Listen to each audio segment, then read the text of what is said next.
fellow aviators. Welcome to JPL Aviation, where leadership and aviation take off. Today we have Chris Kaplan here with us, who is a DPE and also is really interested in multi-engine training. He has his own Cessna 310 that he flies out of Cable Airport. Chris grew up in Hawaii. He graduated from Michigan State. He joined the Coast Guard, flew C-130s for 26 years. He's flown the 757, the 767 for UPS out of Ontario. He also likes to teach the commercial multi-engine out of Cable, like we discussed. He's a DPE throughout SoCal. So he actually gave my commercial check ride, and that's how we met. Chris, how you doing? Good. How you doing? Doing great. The introduction's always the fun part to get through. So multi-engine training is what we want to discuss today. Let's start about, I'm a commercial single-engine student. I want to go get my commercial multi. What would you do as a instructor for the commercial multi? If I came to you with a commercial single and I say, hey, I actually have a career-oriented mindset. Sure. I want to get going in my commercial multi experience. What is your thought process as the instructor? Well, I mean, as an instructor, the multi-engine rating is kind of unique in that it's mostly a hands-on experience, right? Where everything else that you're doing, your private, especially your instrument, and even your commercial, there's a pretty heavy academic component to it. The commercial is mostly just hands-on skills, and so in my program I get you right into it day one, flying, and with each lesson, you know, we're covering the ground portion. There's probably an hour to hour and a half of ground with each lesson, and it gets less as we go throughout. It takes about 6 to 7 lessons total to get somebody ready for their check ride. And that's a thing I've realized a lot about multi-engine training. There's a lot of marketed accelerated courses, and the accelerated courses for the multi-engine seem to be the most efficient way to do it. But at the same time, obviously safety is a huge important factor in our multi-engine training. And it turns out that the highest general aviation fatality rate is in multi-engine aircraft. They have not as many accidents as single engine, but the amount of fatalities per multi-engine accidents are higher. So what do you do as an instructor and as a DPE in that case to incorporate safety into your training and really emphasizing things such as like VMC? Right.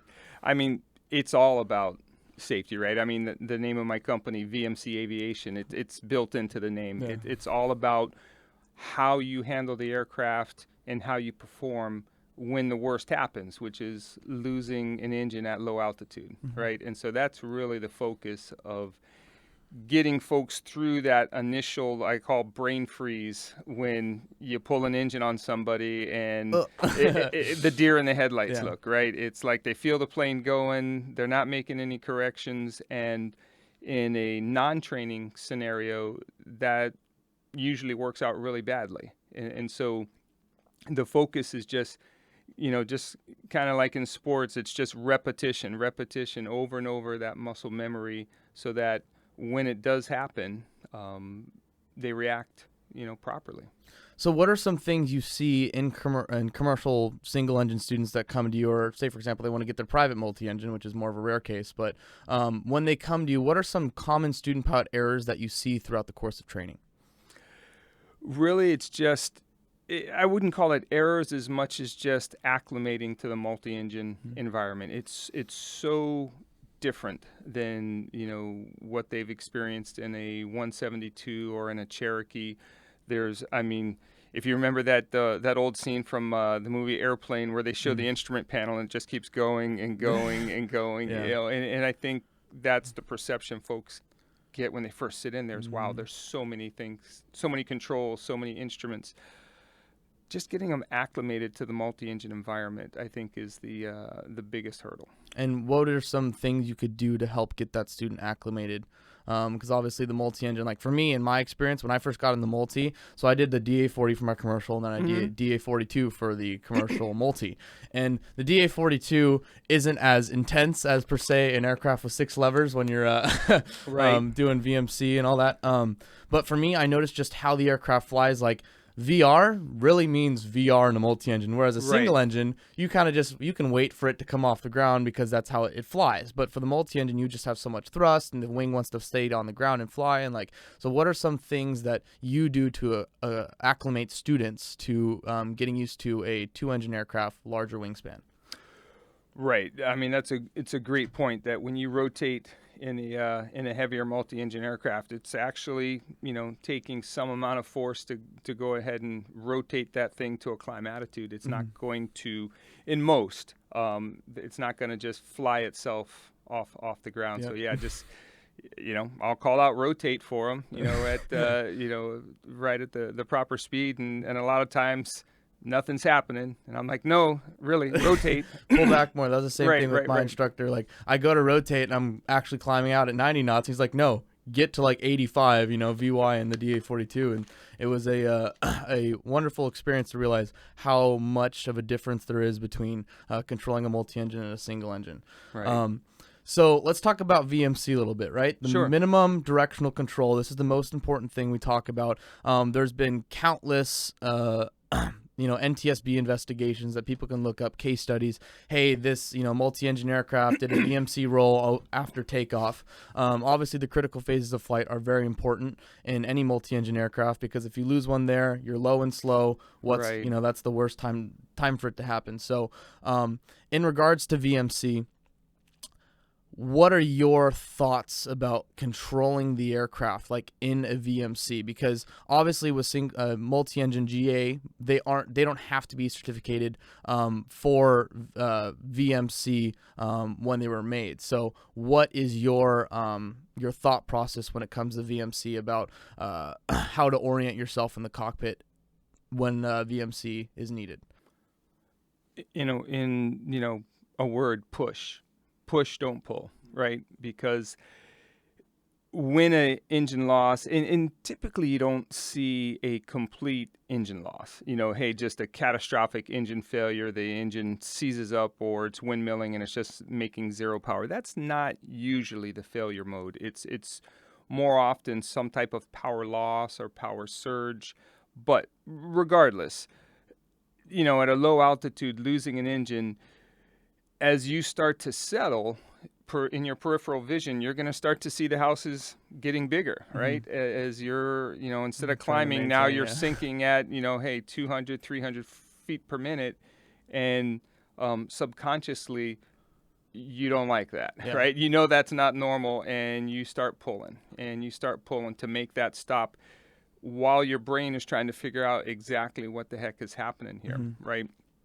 And that's when you lose track of airspeed, and before you know it, you start feeling the plane start, going in one direction, typically the left, right? And the roll kicks in, and that's when the brain freeze really kind of kicks in, and then the plane does what it's going to do from there. And so just training folks, hey, when you experience some kind of power loss, push, don't pull. And then we refine that. We don't really mean, hey, push the nose over at 50 feet and get a huge descent going. What we mean is don't pull back.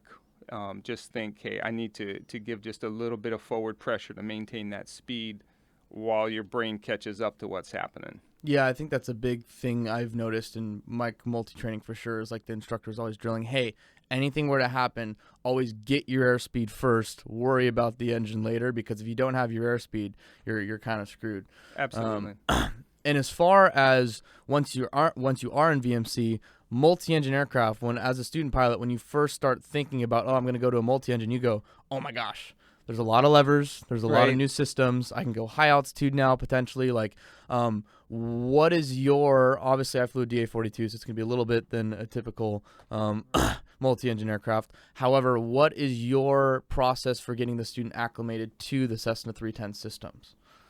It's really just repetition, just getting them in the seat, because again, for those first few flights, it's going to be, the first flight's just kind of overwhelming. The speed, the climb rate, and like you said, all the different, 6 different levers, the instrumentation, just getting them in the seat. Each of my lessons are about 2 hours long, typically.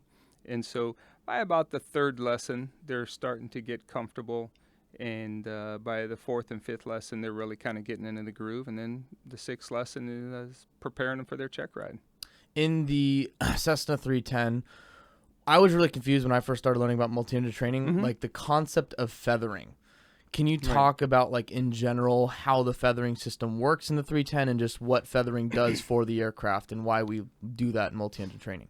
Right. So A feathering propeller is a really critical concept here. When you lose an engine, either side, whether it's the critical engine on the left or the right, depending on the diameter of that propeller, let's just say it's an 80-inch propeller, you're really doing the equivalent of taking a sheet of plywood, cutting out an 80-inch disc, and bolting that onto the front of the airplane. And if you kind of picture that in your head, how that's going to fly, right? Hey, on takeoff, I'm going to have one engine turn in, and on the other, I've decided to put a 80-inch piece of plywood on that, and let's go see how that works out. It doesn't work out well. Mm-hmm. Feathering the propeller gets that blade 90 degrees to the relative wind, actually a little bit more than 90 degrees to the relative wind, so the drag is minimal, right? And that's just a really critical capability of multi-engine airplanes. Without that, and they didn't always have that. Not all multi-engine airplanes, early on did not have full feathering propellers, and, the results kind of speak for themselves. Yeah, especially when it comes to working with propellers that can shift. If, for example, if you've never worked with a constant speed propeller before, and then you get into a multi-engine aircraft and you're dealing with that new environment, I could just imagine the amount of work that would go in it is a lot higher. So what do you think for multi-engine training is a good amount of hours to be put in to make most students efficient? Like, what are you looking for? Like, are you looking for a 10-hour program, or what's your gauge? You know what? I go off the student when I introduce the maneuvers a couple at a time, and when they're able to consistently do the maneuvers, both the typical commercial maneuvers, steep turns, slow flight, stalls, as well as the emergency procedures, when they're able to do those consistently and comfortably, we're done. And it typically works out to about 5 lessons, about 10 hours, and then the sixth lesson is a mock check ride where we just go through, and I try not to say anything, and that's hard because I'm a big mouth. It's so hard as an instructor to just sit there and watch students mess up, or well, not even mess up. It's just you just always want to refine it just a little bit more. So to sit there as an instructor and just be quiet and let them figure it out, and even though it's not perfect, and even though it's not the way you would do it, it's still acceptable. Yeah. The hardest thing for me, anyway, as an instructor, is to just sit there and be quiet. But that's what the sixth lesson for me is all about, is to just sit there and be quiet, let them work through all the maneuvers as if it were a check ride. Now, I've had some students take 25 hours. I had one student take 8. But it seems like, the 80% curve there is right about 12 to 14 hours for my program, the way I do it. I'm not teaching for the check ride. Of course, I want them to pass the check ride, and they will. But my philosophy is I am turning you loose, and if you were to go rent a multi-engine airplane the day after you get your check ride, I'm not going to lose sleep over that and sit there and worry about how you're doing. And I think a big part of that, too, is with these multi-engine accidents that occur. What are you doing as a DPE, as a instructor in this for multi-engine, to make sure that whoever comes to you not only builds that foundation really well, but making sure, or at least doing your best to influence them to keep practicing the multi-engine training? Oh, absolutely. That currency in multi-engine is really critical. I don't care if you've got 2,000 hours in a Baron, and you've been flying it for 15 years. If you have not flown a single engine approach or, had simulated engine loss after takeoff since you got your multi-engine training, you're not proficient. And if you were unfortunate enough to experience that in the real world, it's going to be a real struggle for you to deal with that. So constant refresher training and emergency procedures in multi-engine, I see is just really critical. I agree. I think obviously the hardest part of the multi-engine check ride is when you're on the ILS and they tell you to intercept the course. And of course, what does the examiner do? Pulls that left engine right as they tell you to intercept the course, the final. And that's like the hardest part. 'Cause you're turning, trying to control the aircraft, going through your checklist. A big part for me was like, slow down, just, control the aircraft first, really think about it step by step. And as you're underneath the hood, trying to figure out where that ball is going, which one he pulled, because you're not supposed to look, right? As the student in that applicant in that scenario. That's just my experience for multi-engine training. And I know moving forward, obviously I don't own a multi-engine aircraft, but there are guys out there who own their multis and they'll go get their commercial multi and they'll get their DPEs. And those are the ones that really will have the biggest risk because that's what they're flying all the time. So I agree with your statement that, it's very important to continue that training. And I know for me, I want to get up with you and your 310. I've only flown the 42. I want to see what it's like to work with the 6 levers. I want to try different multi-engines, see the different, power ratios. Because, for example, like a Baron multi-engine, that's got 310 horsepower aside. The one I was flying was 133 horsepower aside. So when you transition to different multi-engine aircraft, which you obviously have experience with, what is things to consider when you are dealing with a higher performance multi-engine aircraft versus a like DA-42 with 133 on each side? Right. Well, that higher power definitely has an impact when and if you lose an engine, right? Because that asymmetric thrust is just that much more pronounced, which is why I chose the 310 as my training aircraft. The 310 is not a trainer by any means, right? It's a high performance twin. But the older ones, especially the straight tails, they're forgiving enough that you can actually use them for a trainer, but they're powerful enough to really let you know when you're screwing up, right? And so, if your question is how do you acclimate to that, it's just getting out there and experience it. It takes a whole lot more rudder in something like a 300 plus horsepower Baron when you lose one, right? And if you're not really assertive getting on that rudder, it's going to let you know about it. Yeah, I agree that that's something that I'm definitely looking forward to doing. And at the same time, I realize the challenge that it can present as well. You give the multi-engine Checkride as a DPE, I'm assuming too, right? Sure what are some things for a multi-engine applicant that would put them ahead of the curve showing up for a Checkride? Is it their ground school, if they really know the material really well, or is it mostly about how they control the aircraft? Like, what for you is that distinguishing factor? Right. Well, in the ground portion, certainly being able to articulate all of those things that go into multi-engine training. For example, being able to explain, hey, what is VMC really? I mean, you can give me the Wikipedia definition, but if you were explaining it to a non-pilot, do you have the ability to really kind of capture what that is, right? As well as critical engine. Hey, what goes into critical engine? And then I really like to talk about the 7 different components that affect VMC and an applicant's understanding of each one of those.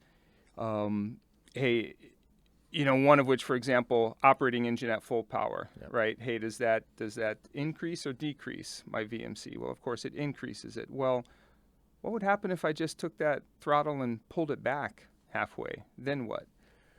I'm looking for them to have that understanding of, less power means, less asymmetric thrust, and VMC, of course, would go down, right? So that's what I'm really kind of looking for in the ground. And then in the air, it's really, really all about, no matter what else is happening, maintaining that directional control.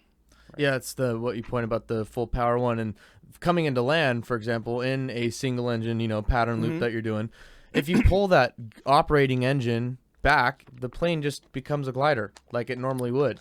All you're doing is just controlling it to land just like a normal landing from the appropriate altitude. So I agree that the factors are very important to understand and really know how to explain them as well, because if you can teach them, obviously you can know them really well. also as a DPE, are there some things you've experienced in like emergency situations, or have you had any close calls, things that we can learn from going into our multi-engine training environment, which actually is the highest fatality rate is in the multi-engine training environment? So what would you say could prepare you for that, or have you had any experiences that you could share? Thankfully, all of my check rides, at least multi-engine so far, have been pretty benign. I mean, people, of course, making errors, but just the typical kind of, hey, I didn't tune in the right ILS frequency, or things like that. Nothing too startling. I did have on a single engine check ride, pretty interesting, on taxi back after a landing, had a gear collapse on me. Oh, nice. Which it was the right gear in an Archer. Oh, wow. And it wasn't funny at the time, but it became really funny when the applicant looked at me like, how did I do that? Like, he thought I had somehow simulated this gear collapse as the plane is turning to the right. And I'm like, I promise I did not do that.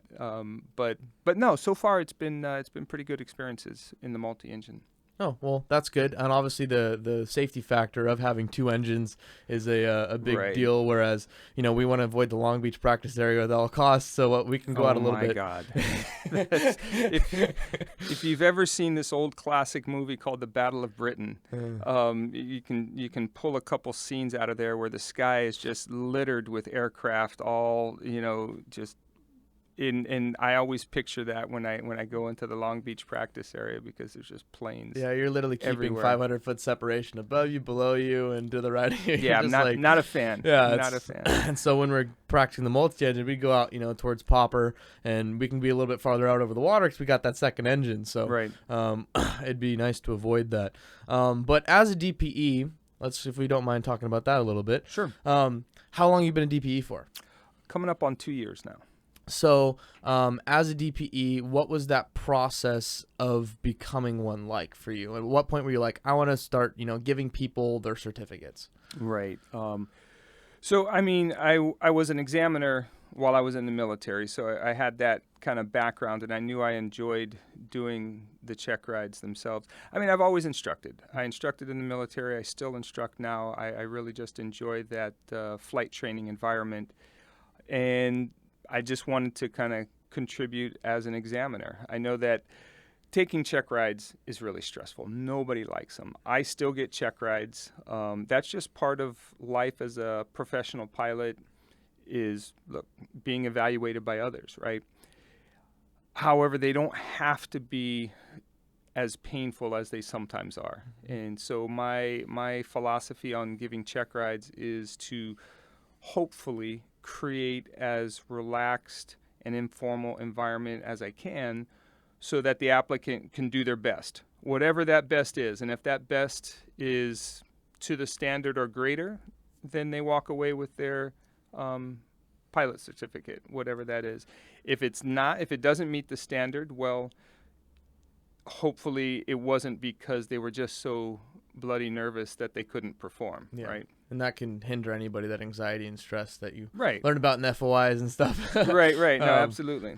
But yeah, like on our commercial check ride, you did a very good job of that, because I literally got 4 hours of sleep that night. I was up super late in here with my buddy, because especially like going for your commercial and spending all those time, you got your instrument done, you got your private done, you're like, oh, this is it. This is a commercial rating. This is the big one. And you're up super late. You're nervous. I was trying to prepare everything, may want it to be perfect. And then you wake up in the morning, you only got 4 hours of sleep, and your check ride's at 7:30 or whatever. And just being able to get in that zone as an applicant, and then also arriving to a DPE who is relaxing and not just show me the logbooks, Let's get started. It's like, hey, how you doing? Really taking a step back, and it should be all fun in the process, right? So as a DPE, you give private through commercial, correct? Commercial multi. Correct. Is there a certain check ride that you like to do? Or sure. Yeah, I really enjoy the multis. I really do. I mean, it's the training I enjoy doing. It's the check ride I enjoy doing. It's typically the ground portion is shorter, which is nice. You just have less material to cover. And it's really just all about, I shouldn't say it's all about, it's focused on the flying aspects of it. So I really like that. And for your plan of action as a DPE, what are some things you do to, throw in new things into your check ride so that you don't have like the same process all the time with applicants? It's tough because you want to kind of mix things up, but at the same time, there's a lot of value in consistency, right? And so my check rides tend to be very similar from check ride to check ride so that I'm evaluating people in the same way, kind of a standardization. But I do. Sometimes I'll throw a little joke in here and there, and then after the fifth time saying it, I'm like, "You are so lame." You keep it's like in your head, you're like, "Wow, I said that 3 times right. ago This too." is exactly. It's like, okay, this is this is where you insert joke X. But I feel the consistency and the standardization is more important than variety, and unless the guy's taken 3 or 4 check rides with me, he doesn't know the difference anyway. Yeah. Now for those poor guys who have had, I've had people who've taken 3 check rides with me and they're like, yeah, no, I've heard that one. Like, yeah, I heard it again on my engine. Yeah, exactly. So in the specific multi-engine check ride, as a DPE, what are some common maneuvers people usually aren't, they're within standards, but they can do better? What are some things that people should focus on in that check ride? Engine failure after takeoff, for sure. That's the one that even when it's coming, it always, well, I mean, in those early stages, when people have somewhere between 10 to 15 hours of multi-engine time total, depending on how much repetition they got during their training, that's always, I think, the biggest challenge for folks is doing that well. And it's also the critical phase too, right after takeoff. That's where you hear about a lot of the accidents. And then flying the single engine pattern. I know for me, when I was first learning how to fly the multi-engine and doing the single engine work and the pattern, would you tend to see people doing very large patterns to get themselves like properly, adjusted to the single engine environment? And like what would you do to mitigate and also maximize the time it takes to learn how to fly on the single engine environment? What I actually found is people typically fly higher and faster than they need to because I got an engine out, and so they keep that operating engine just pushed through the firewall, because, hey, I got an engine out, and, I'm like, hey, what's our normal downwind, speed? And like 120. And I'm like, what are we doing? And like, 150. And I'm like, okay, well, don't need to be going that fast. Right. Just telling people to just, once you've got the engine secured, the engine's feathered, just fly a normal pattern. The way you've got 1 throttle now instead of 2. The only big decision point there is, hey, when am I going to bring the gear down? And if the performance is good, it's not really a high density altitude day, bring it down where you normally would. If performance is more of a consideration, then wait, And to be able to see that decision making in an applicant is obviously absolutely. This guy's got it, or he needs a little work. So in the DPE environment, what is something you look forward to most about just doing check rides? Obviously, besides the giving them their certificate part, but do you enjoy the process a lot, or like what's your philosophy behind that? Well, my philosophy behind that is that I'm there on behalf of the FAA as kind of a gatekeeper. I am there to help protect the applicant and passengers they might not even have met yet, in making sure that they are capable of flying that aircraft. To me, that's what I think about most. My very first check ride in the military, I really struggled with it because the applicant did okay, but it wasn't great. And I kind of hemmed and hawed, and finally I gave him his upgrade. And then, a few years later, that particular individual is a great guy, and he's flies professionally today. But at that point, he had an accident with a C-130, not too long after I gave him his check ride. And I took that really hard. I'm like, I don't know if I did my job there. So I always kind of have that in the back of my mind, that I don't want to, give it to somebody who I'm going to sit there and think, hey, am I going to see them in an NTSB report here down the road? That's one aspect of it. The thing I enjoy most, however, is people have got so much emotion and energy wrapped up into this, whether you're doing it as a passion or whether you are a aspiring, professional pilot. There's just so much of your life you've got wrapped up into this, and so much emotion, that when you give them that certificate, there's just such a joyful thing for them, and to be a part of that is really, really enjoyable. Yeah, I agree. Going through the ranks now, commercial multi work on my CFI, and DPEs like yourself who have helped along that journey. Like you were, as much as the DPE goes, it's another check ride. You do what you do, but to the applicant, just being involved with the DPE and having that experience is the law of primacy. It is a law of intensity all in one check ride. It really leaves a lasting impact. And any little thing that DPE does, as applicants, we pick up on it because we're so hypersensitive in that environment. I try very hard before each check ride.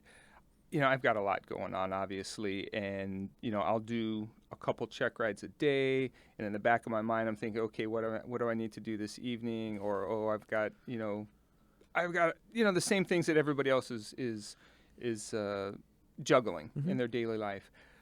I try, before I walk into that check ride, to take a deep breath and slow down and remember that this is one of the biggest days of this person's life. For me, it's one of 10 check rides I'm going to do that week. Yeah. For this person, this is one of the biggest days of their life, and I need to be in tune with that, right? And make sure that it's an enjoyable experience for them. Even if they, strangely enough, even if they don't pass, I want it to not be a horrible experience, and then they come back, they do whatever it is that they needed to redo, and they're happy. Yeah. So as far as, you're talking about doing 10 check rides in a week, what about the frequency of check rides that you give tells you about the state of the industry? Like, where do you think, do you see a huge pilot, training going on right now? Has it been kind of slower? Like, what's your thoughts on the state of the industry based on your role as a DPE? The state of flight training, is really, it's interesting because it never really slowed down. I was waiting, during COVID, I was really waiting for that big throttle back and everything to kind of go into hibernation, and it never did.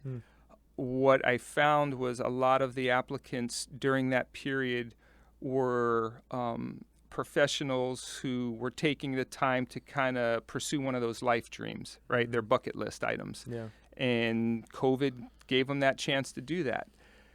As we're getting to the end of this, it's done nothing but pick up. It's more intense than it's ever been, because now you still have those folks who are in the pipeline. They started during COVID and they're trying to get finished, but all of the future airline guys are now seeing the light at the end of the tunnel, and they're trying to ramp up and get ready for the next big hiring wave, which I personally think is coming. It's coming up, yeah, especially with, I think, United's getting 10 new orders and stuff of airplanes, so I can definitely see a lot of spots opening up for potential people who need jobs. Is there anything about the DPE experience that you would like to share, you think people should know that they don't know, or anything off the top of your head that you just really feel like you need to get out there information-wise? No, other than, DPs obviously are people just like anyone else. And, for the most part, all the DPs that I've met, we really are rooting for you, and we really want you to pass that check ride and walk out of there with a big smile on your face. But the importance of meeting that standard is the primary concern, right? That just making sure that you're as safe a pilot as you can be by being, up to standard with all the requirements in the ACS. So I know some folks may come off like, hey, they could care less if you pass, fail, or get run over by a bus. I mean, that's just hasn't been my experience. Most of the DPEs that I've met really are rooting for you, even if they have their game face on during the exam. Yeah, they want to lead you to where you want to go as the DPE with obtaining the certificate. So in that context of, leading as a instructor, as a DPE, all your time in the military, I'm sure you've learned a lot about leadership. I'm sure you've learned, what it takes to get people from where they are to where they want to go or where they need to be. So what to you defines a leader? Oh, gosh. Yeah, there's obviously, libraries full of books on that. But to me, one of the most important things about being a leader is, obviously you need to espouse the right things. You need to say the right things. But people pay far more attention to what you do than what you actually say. And I have found myself in a hurry, checking the fuel levels, and I check the oil and jump in and let's go. And I'm like, okay, would I accept that out of one of my students? Mm-hmm. Hell no. All right, get out of the airplane, do a proper pre-flight, because look, not only is it the right thing to do, but you're there at the airport. Everybody knows you're an instructor, you're a DPE, and they just saw you jump in, pull your airplane out of the hangar and jump into it within 5 minutes, and you're starting the engines. That speaks way more than whatever it is you might tell the next student that walks in the door. Yeah, are you going to be a kick the fires? I mean, kick the tires and light the fires type of guy, or are you going to? Right, and there's times when you're really tempted to do. You know what? No, I just flew this thing, this morning. It's fine. But again, people are watching you, and that's leadership. But leadership also is, hey, are you doing the right things even when you know nobody is watching you, right? So. Has there been anybody in your life that you've looked up to, who has mentored you through your journey? How did you become the person that you are today? Oh, so many. My mom, for one, she was a pilot, and so growing up, I was just constantly at the airport.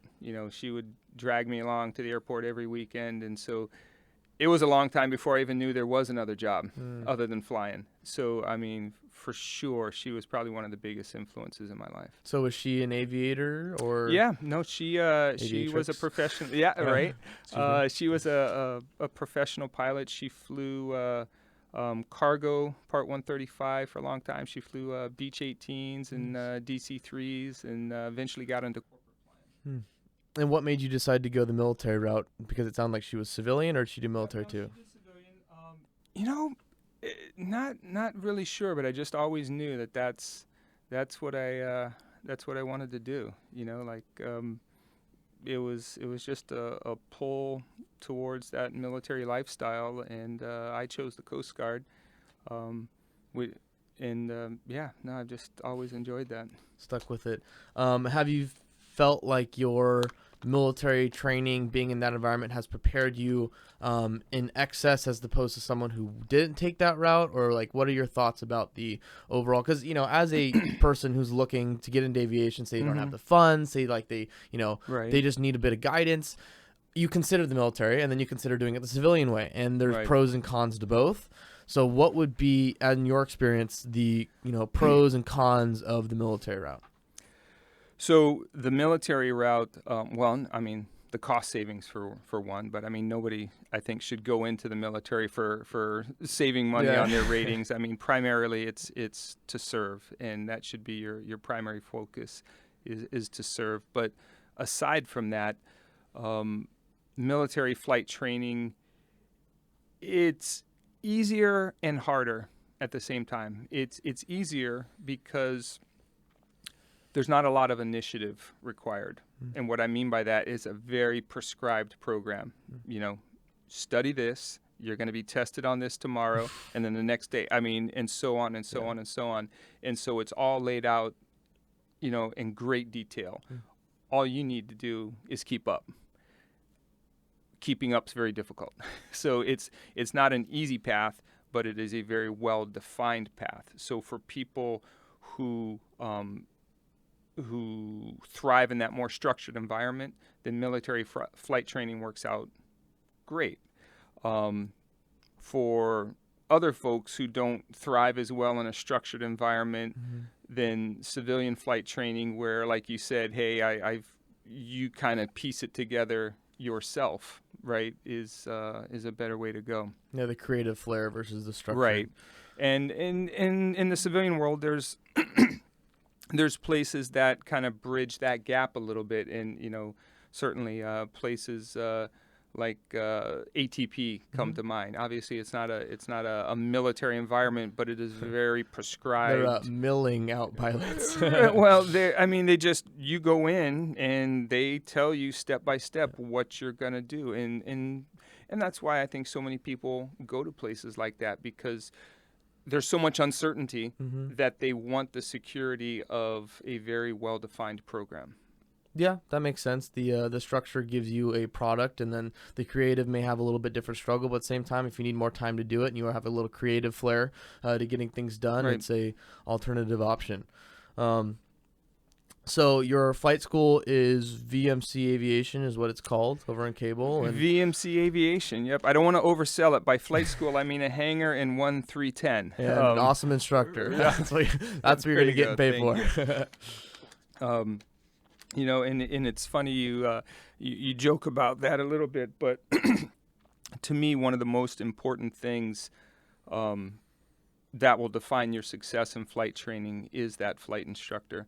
So the school's important, the equipment's important, but by far having a knowledgeable instructor that you get along with well is going to be the most important factor in your success. Yeah, it's the difference between being with an instructor who's just there for the hours and doesn't really know how to teach well versus someone that actually can lead you using FOIs, using everything that the instructor has at available resources Right. to get the student to where they need to go.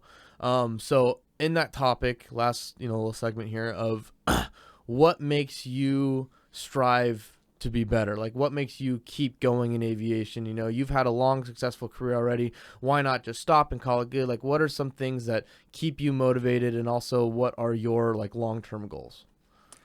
So long-term goals, I'll start with that. I'd really like to learn and get better at aerobatics. It's funny that having flown this year over 30 plus years, having flown this long, that I'm really a novice when it comes to aerobatics, and that's something I really want to get into more. So like extra 300 on the first day, or you know what? Hopefully, I'm smart enough to realize you start with something like a Citabria and kind of work your way up to that extra 300. But there's definitely something I would like to get into more and learn more about.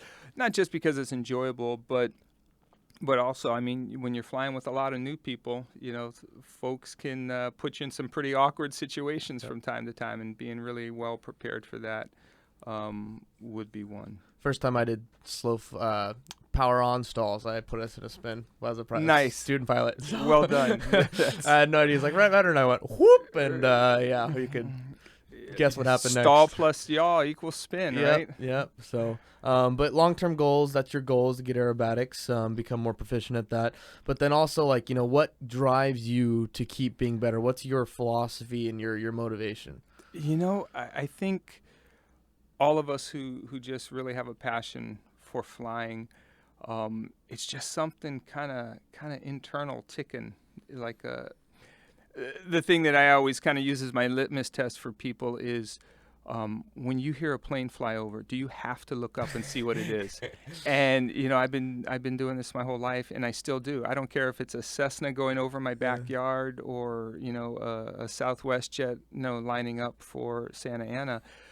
When I hear something flying overhead, I have to see what it is, and that just it makes me smile a little bit and just reminds me how much I really just love aviation. I love flying and the whole aviation community. So I don't really need the motivation. It's just there. It's a passion. Yeah. And I think it really is. I've seen a lot of people, you know, they go through their flight training, they get everything done, and then they may just be doing it for the money. They may just be doing it because it was the cool thing to do. But some people wash out simply, and they stop flying after X amount of years because they made it to the top tier, and it wasn't a true love for them. And I think that's something that I strive for in my life, is to be that lifelong learner, to be that guy who's, you know, going to be a reputable source in the industry, develop a reputation, and be like, hey, this guy loves aviation. You want to go fly with someone who can not only make it fun, but also have a high repertoire of training. I think that's the ultimate goal. Sure. To be moving forward. So any last thoughts, questions, comments, concerns, or anything about aviation that you just want to get out there for people? No. Well, I mean, I guess I would just leave folks with never be afraid to admit you don't know something, you know, and the further along you get in this community, aviation, people look to you and say, oh, you've been doing this a long time, and they kind of assume that you have certain experience and knowledge that you may or may not have. And so at some point, for me, my big shame is I do not have a tail wheel endorsement. Look at that. You see that? And another DPE of mine, and I just admitted that on, you'll have to cut that part out.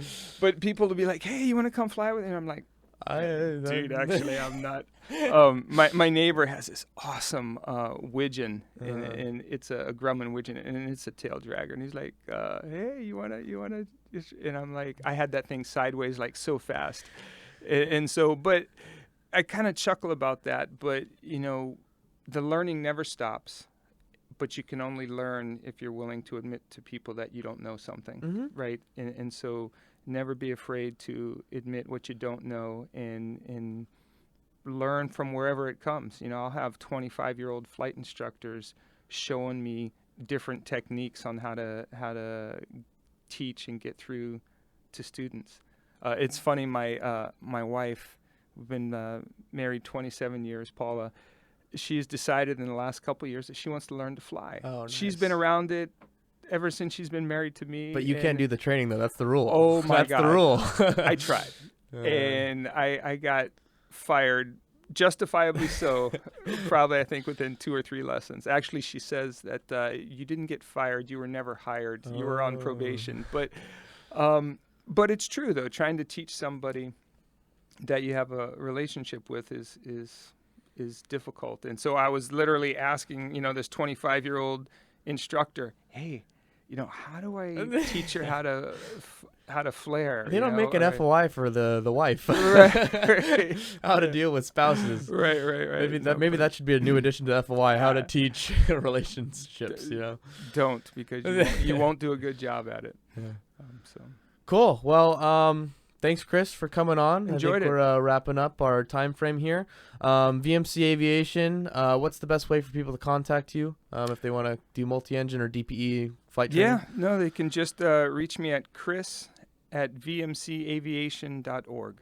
So that's it, guys. Chris at vmcaviation.org. He's the man. Did my commercial check ride. Really appreciate him coming on. JPL Aviation is where leadership and aviation take off. Thanks.